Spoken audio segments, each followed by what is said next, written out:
Doing gets it done. Brought to you by Wells Fargo Bank, the bank of doing.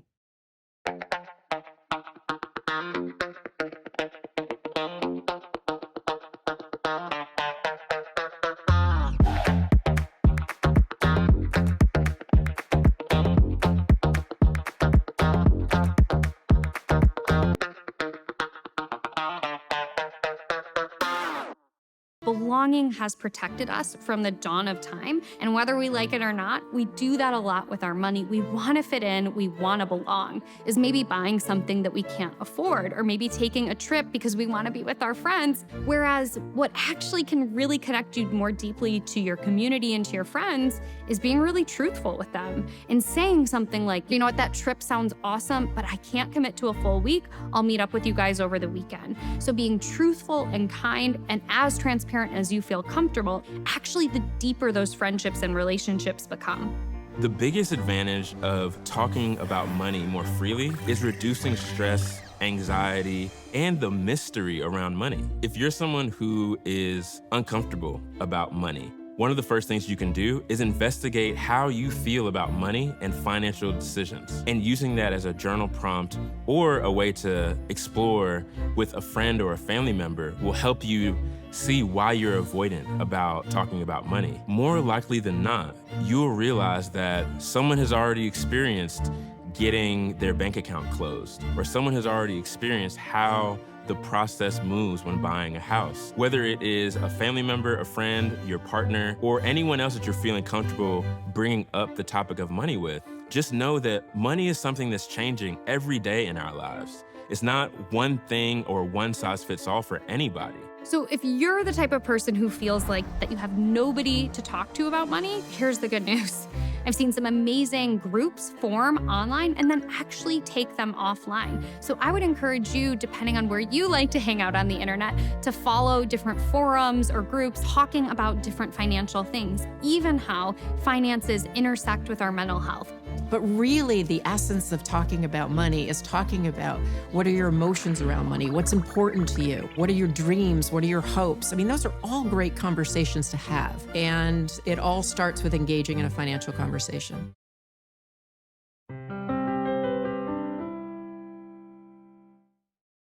I oversee the United for Financial Security initiative at Orange County United Way, which essentially means I oversee a portfolio of programs that focus on financial security and ensuring that folks in Orange County have everything they need to succeed financially.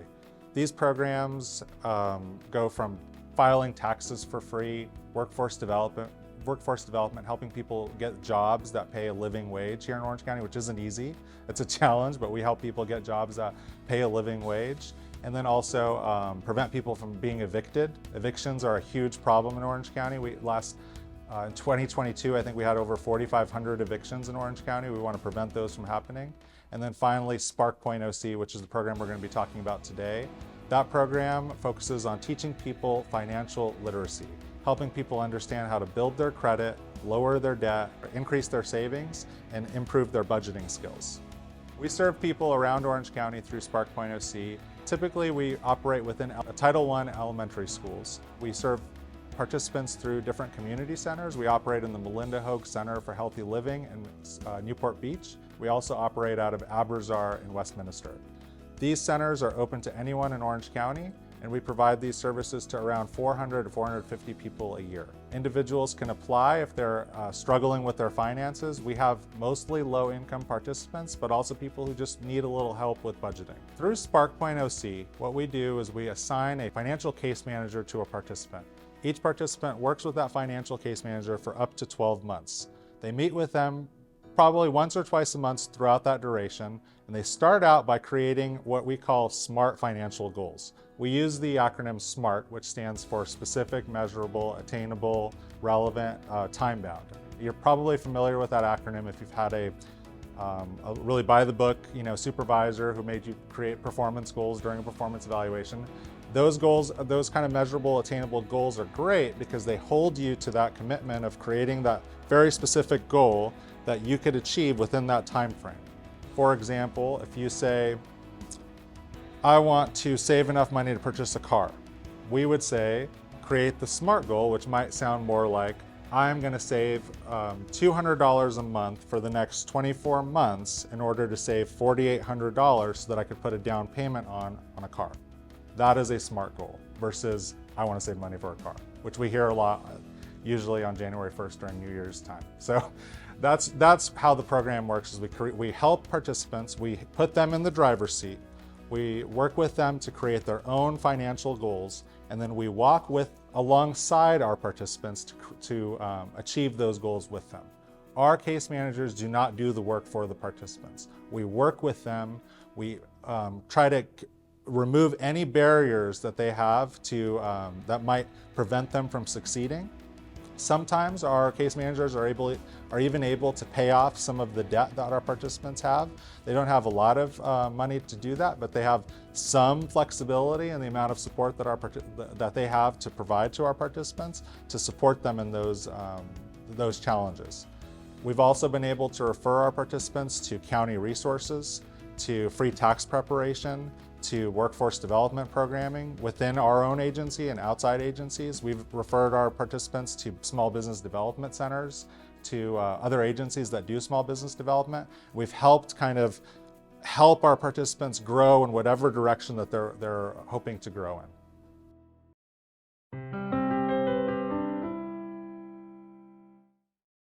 When I think about what's holding people back from being financially secure, we hear from people every day that they want to start saving, they want to start budgeting once they start making enough money.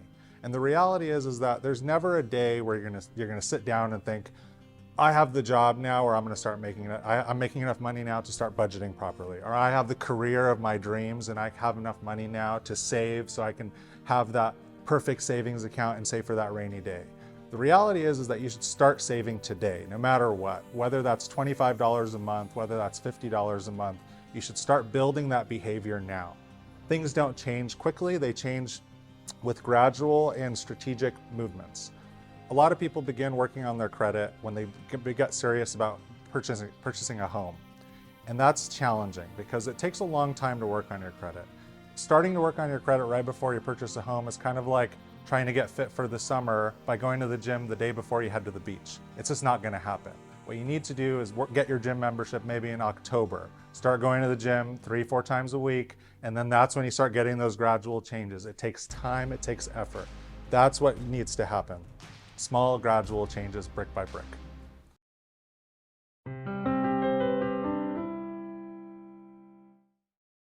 We have a lot of participants who have never established credit, who are actually afraid to check their credit score, who are uncertain of what their credit score might be. And we work with them to first check their credit score, to understand what their credit score means, and then to work with them to establish their credit score for the first time. And there's a couple different ways we do that. One is to establish what's called a secure credit line. We do that by helping them apply for the secure credit line, which essentially means they go to the bank or a credit union, apply, and if they get approved, they have to put down a certain amount of money. So let's say $500. They put that $500 down. The bank will then give them a card with a $500 limit. They've already paid for it. They use that as their credit limit, and after 6 months to a year, the bank will actually return that money to them, and they have a credit card for that amount of money. You could do that if you've never established credit and you don't have the credit to be able to get the credit card, but it's kind of like a workaround for getting your first credit card. Another way to do this is to create what's called a credit builder loan. A credit builder loan is almost doing the same thing but in reverse. This is a tool where you could actually apply for a loan and say, and what you're doing is you're telling the bank how much you're able to pay each month. So say you're able to afford $50 per month. You then start paying $50 per month without ever receiving money, and then say after 12 months, the bank will return to you the $600 you've given to them, but for that 12-month duration, they'll be reporting those payments to the credit bureaus. So it'll appear to the credit bureaus that you've been paying this loan off, but really what you're doing is you're saving that $600. We like this strategy because it doubles as a savings account. So those are two strategies we've implemented with some of our participants who have never established a credit score before. Building a better set of habits in your life will start with understanding what stage of change you're in. So you may be in a place of denial, like, I maybe not need to change this habit. So just by saying, you know, I have a habit and I don't like this habit, you already did one small step towards changing it. When you get to the point where you are ready to make a change with the habit, that's in the contemplation stage. So let's say you're in the habit of whipping out your credit card and getting a coffee every morning. If it's feeling good for you, make sure it works for your finances, and if it does, keep on moving forward. If it feels not so good for you, that's usually an indication that you can check in with what's going on financially. Then you move to a preparation stage of actually planning for this change. The more you can associate positive habits or neutral habits with your money with something good, the better off we are. Then you're at action, where you're actually putting your foot on the pedal and things are changing, where we create a new habit. We're integrating this in our lifestyle. What I heard with this person with this latte example is that they need a lot of time to kind of prepare themselves before they get to work. So it could be, I'm gonna get to work 5-10 minutes early and park a little bit farther away so I can have that time to take that walk to really get in my head so I can start my day nice and fresh. And then termination is the last stage, where we may not have the urge of that habit that we were looking to break.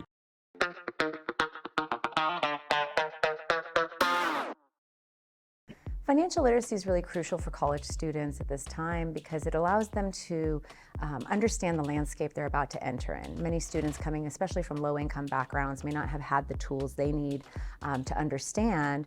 Maybe it's lack of resources and for their financial education. It's crucial for them to know so that they can understand how to manage their money, how to have realistic spending goals. Even when they get financial aid packages, if there's a surplus, for example, it's really important to know what to do with that. If they can put it in a high-yield savings account, for example, rather than splurging on Starbucks, or being really mindful of how they're spending their money and learning those money management tools. So having financial literacy allows them to really learn how to budget, really be able to see, even setting those financial goals that perhaps it might be the very first time that they're even exploring that kind of a topic, because there's so much cultural stigma sometimes around money management conversations as well. So really making sure that they're able to come in, not just maximize their education, but set themselves up for success beyond just their time at college, really taking this time to be foundational to their financial success as well. I think to the parents out there who are getting ready to send their kids to college, really being able to walk alongside them to see what on-campus resources there are. It's not just understanding financial aid and how to get into the institution of their choice.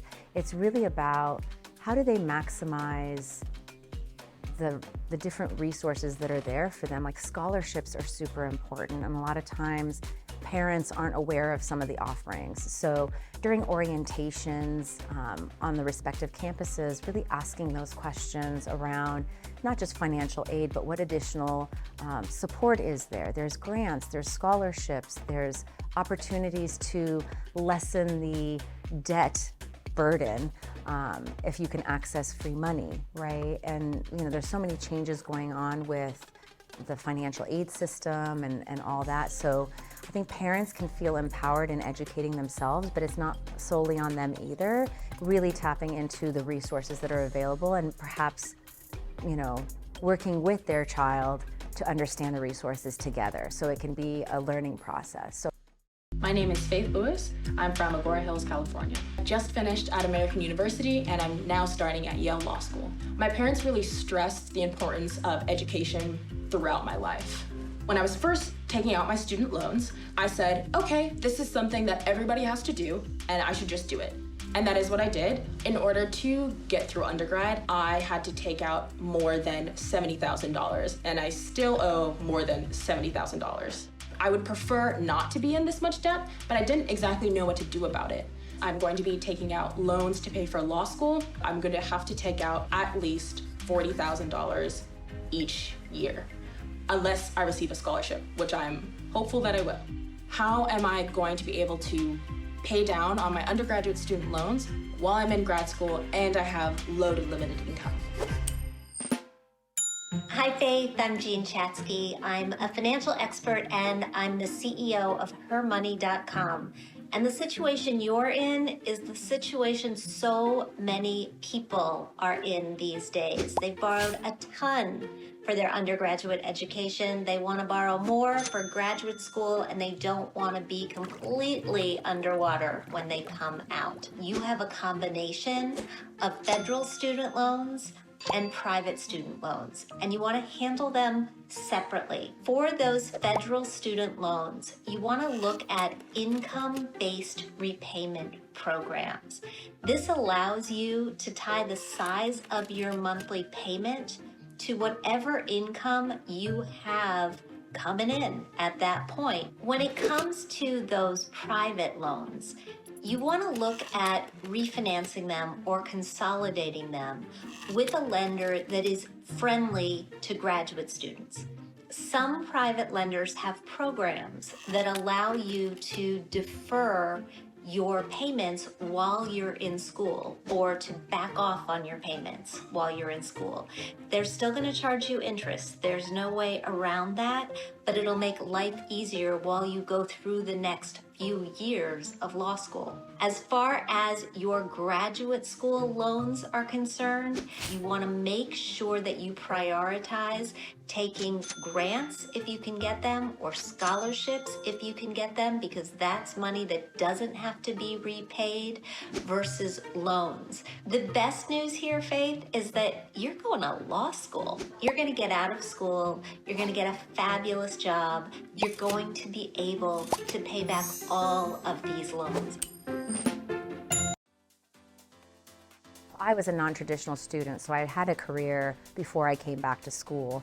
And something for me that was really important is, as a non-traditional student, you don't know what you don't know. Like I myself, I didn't realize I was first gen until I got to graduate school. So there was a whole slew of resources that I didn't even tap into because I didn't understand the system. And when I did come back to school, what really made an impact for me in really maximizing and leveraging my growth was seeking out mentors and folks that were really willing to guide and help me understand the importance of scholarships, help me understand that I am eligible to apply for certain things that I normally would not have sought out myself just because I didn't have the knowledge. And so for me, it's so important, and in the work I do currently in the program is creating sort of that safe container where you can ask me anything. I may not have all the answers, but at least I can direct you to a resource that will, depending on your circumstances. And I think one of the most frustrating things is when folks tell you, oh, just ask questions. But what if you don't know what questions you're supposed to be asking? And so really thinking about, orientations when we have students come onto campus, they're so overwhelmed. There's, 1,000 different acronyms. There's so many resources, but can we really guide students to access the appropriate resources when? So you may not need it today, but revisiting some of that and continuing the education of what's available so that we can really tap into that support system. Because I know that was really instrumental for me in my growth, is once I understood, oh, there's grants for research, I qualify for certain scholarships, it really helped reduce some of those costs. As we think about preparation for high school students to transition into the institutions, there's some really wonderful outreach programs through the K through 12 system. For example, through the Center for Educational Partnerships, we have things like the Early Academic Outreach Program, EAOP, there's Upward Bound, there's a variety of programs that are out there that really allow that college pipeline and access. And there is a wealth of knowledge that there is in terms of, it's not just about transferring to one specific institution, it's just really that college going access. So whether it's a Cal State, UC, it doesn't make a difference, but they have step-by-step tools to really help both students and parents prepare for that transition. Paid internships are very important in terms of not just the student success, but their financial literacy. Paid internships, to me, I believe, is not just a way for students to gain meaningful, valuable, hands-on experience in their chosen field, but especially when you work with a disadvantaged population, many students are working 2-3 jobs that aren't even relevant to their outcomes, their career outcomes or career goals. and they don't have the luxury of unpaid internships, right? If they don't come from an affluent background, they don't have that luxury. And so really being able to seek out those opportunities is when it's paid, then it can offset some of the extra jobs that they may be just for survival or sending money home to their families. And having that experience, you know, a paid internship isn't just valuable for their career trajectory. Now they're earning an income. Now they have to learn, how do I manage that? How do I budget appropriately? Do I have a realistic spending plan? Really being able to look at those components. Paid internships, to me, I feel like are really that vehicle towards not just social upward mobility, but also financial upward mobility, because they can strategically leverage that internship experience and build relationships and build their professional network for their, to expand that professional development, but they can access mentorship and really be able to ask relevant questions of folks that are in the field that they're choosing to go into. The debt burden of going to college is heavy on everybody's mind. You know, it's not just about how much debt am I taking on in this period, but you know, a lot of people talk about now the return on investment. Are you really getting what you were investing in? But I think really having that conversation around how can you minimize the loan debt? How can you minimize the burden? And that goes back to making sure that you're seeking out alternative ways of funding. And there's scholarships that are offered at the university level themselves, but then there's scholarships that are out in the community that it's your responsibility to seek out. I think one way that I was able to sort of find my way through the educational system as a non-traditional student, I came through the community college system. And I'm a proud product of the community college system. But realizing how much money I saved in spending those first 2 years in the community college system, not only was that wise for me financially, but truly getting that foundational support in smaller classrooms, one-on-one mentorship, really helped me understand, even though my transition to a UC system, you know, was not smooth by any means. So it's always like, to me, you can minimize just thinking about, well, do you have to go straight to a 4-year or can you come through a community college? But I think scholarships, grants, thinking about community college as a pathway to your 4-year university is also really important. For many students, it can feel really overwhelming, the sense of, okay, I had to do all these steps, I had to overcome all these hurdles just to get to college, and now on top of wanting to do well academically, I have to worry about my financial wellness as well. But just like your mental health, your physical health, I think financial health and wealth is also something that should be normalized and talked about, but it's work. Everything takes effort. And just asking students to do more isn't the way, but perhaps guiding and lighting the path towards that and trying to ease the difficulties along the way. But there is a certain amount of self-responsibility, right? You get one life, this is your life. What you do with it is up to you, right? So if someone came to me and said, this is so hard, I can't do this plus academics plus an internship, but it's foundational, because if you do the small habits and you incrementally keep putting in good habits, good money management habits towards your future, that effort will pay dividends in the end, right? And really helping students understand that it is hard work, but they're totally capable. They have free will, they're able to really, I always tell my students, I want you to have the tools you need in life to be able to live a life that you deem worthy of living. Not my dreams and aspirations, but rather your dreams and aspirations. So really being able to equip students with that. And if they do come to me and say it's too hard, I say, well, too bad, life's hard. But it's what you make of it. And we're accountable for ourselves. We're accountable for how we show up. And I love the saying, how you do anything is how you do everything. So not making that commitment to yourself just because something is hard, well, I promise you your future self will thank you for it, for making the effort now to work towards that financial freedom. I wish someone would have told me these things when I was younger and guided me through that process. So the sooner you start, the better off you are. Another wonderful way to explore scholarships and grant opportunities is a way to offset taking out loans. I mean, if any student can avoid taking out additional loans, we highly recommend that. Leveraging free money as much as possible is the way, and only looking to loans if it's absolutely necessary. So in our program, we invite speakers from our Scholarship Opportunities program who come into our classroom and discuss a variety of opportunities such as Fulbright and a whole slew of others. I'm really proud that we've had a lot of Fulbright scholars within our program as well, and they've gone all over the world and done that work. But a lot of times these scholarship opportunities aren't even just for them to pay for college and their educational needs here and now, but when they're potentially thinking about graduate studies, there are so many different opportunities to make sure that even their graduate studies have additional aid attached to it, so they're not coming all out of pocket. But there's opportunities to study abroad on certain grants and scholarships, and having that kind of cultural exposure to go abroad. I mean, we talk about these 8 competencies that the National Association of Colleges and Employers puts together every year, and one of them being cultural competency, like global competency. Do you understand your place in this world and how you impact it?